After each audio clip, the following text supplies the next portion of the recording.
Today, we'll share a bizarre tale of a band and steak. Excited? Frank stays calm, hides his disappointment, saying, "No problem." He even joked that the other person was missing out on his fancy steak and wine. Once the call ended, although he felt a pang of regret, he was glad the other kids didn't. He thought the other three little rascals would be home soon. But as soon as he checked his voicemail, reality hit him like a bucket of ice water. His little girl was busy negotiating. His eldest daughter complained about caring for the sick kid, and even his son was out of town, leaving Frank heartbroken that all four kids couldn't meet up. Even standing by the fireplace, he couldn't feel a shred of warmth. Looking at his reflection in the mirror, Frank wondered if he'd ever get to see them again. Under such emotional stress, a bold plan suddenly sprouted in his mind. He rushed to the hospital to see his doctor, lying about, his medicine falling into the sink. The doctor prescribed new medicine.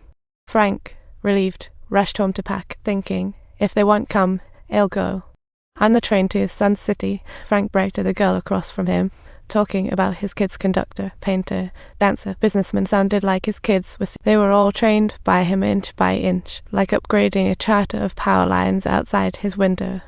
Though his lungs had an issue, it's from close contact with the gears choir. After an 8-hour journey, Frank finally arrived at his son's apartment, eagerly pressing the doorbell. After waiting ages, no sound came from the intercom. He felt like a kid who forgot his key, sitting on the steps, feeling defeated.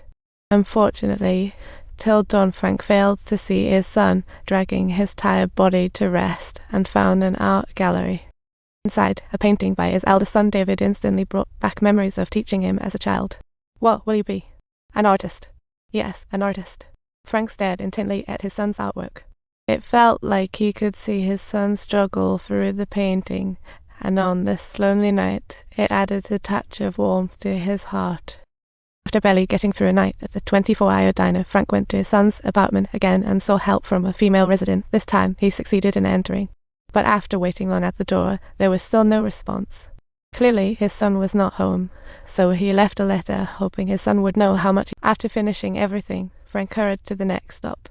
With no direct buses to his daughter's house, he had to find a place to crash for the night, got to stick to those meds and sleep. After a day and night of travel, Frank finally arrived at his daughter's home, a luxurious mansion, greeted by his lively grandson.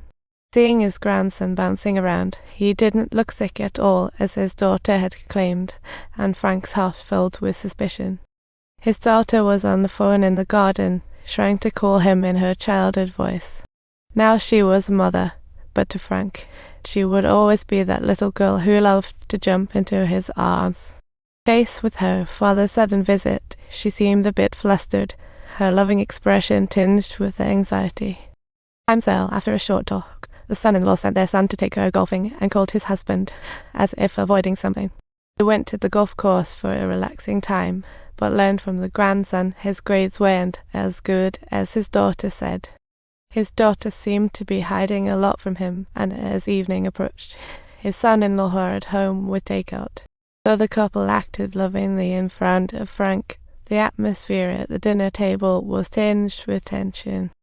Grandson and son-in-law's confrontation was like a standoff, the tension palpable, and the daughter caught in the middle felt awkward.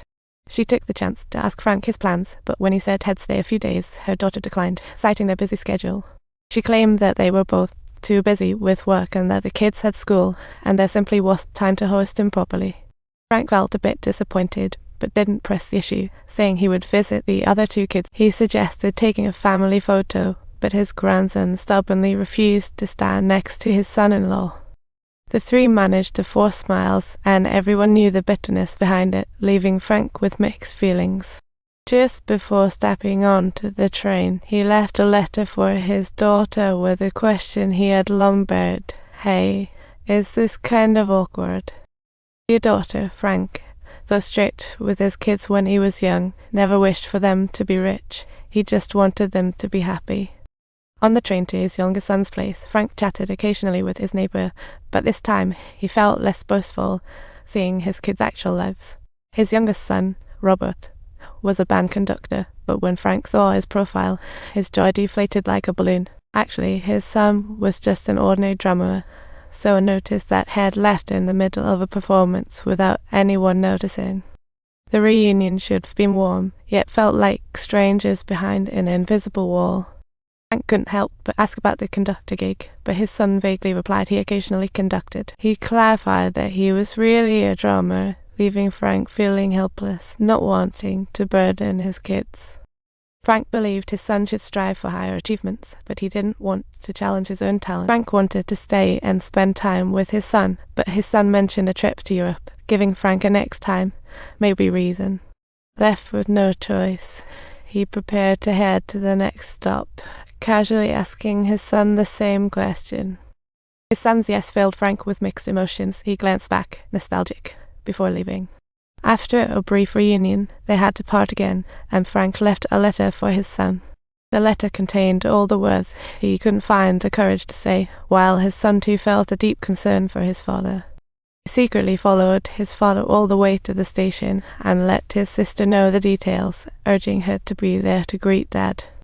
The strained father-son bond made him feel a need for grounding. If you enjoyed this story, don't forget to subscribe.